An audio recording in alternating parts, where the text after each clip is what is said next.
я не могу контролировать свои эмоции. И это кликбейт был бы. Во-первых, как вы видите, у меня есть некоторые проблемы с мимикой. Ну, это один из симптомов моей болезни.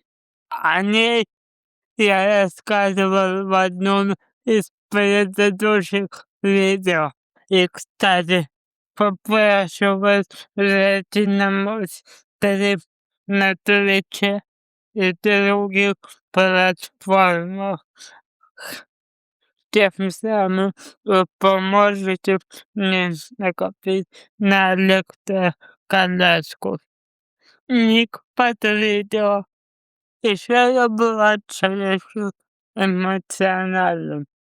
Даже эмоциональнее, чем сейчас.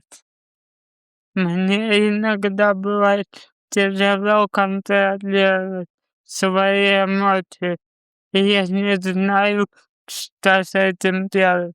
Еще в последнее время я начал сильно накручивать себя, потому что на меня мало кто обращает внимание.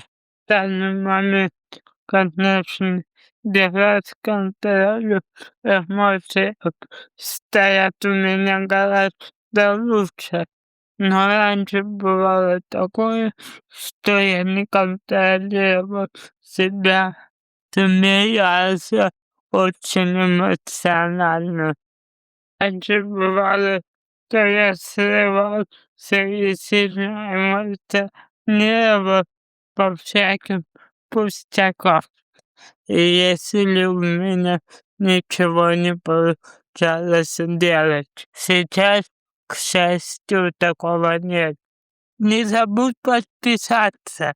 Если честно, я до сих пор задумываюсь о том, что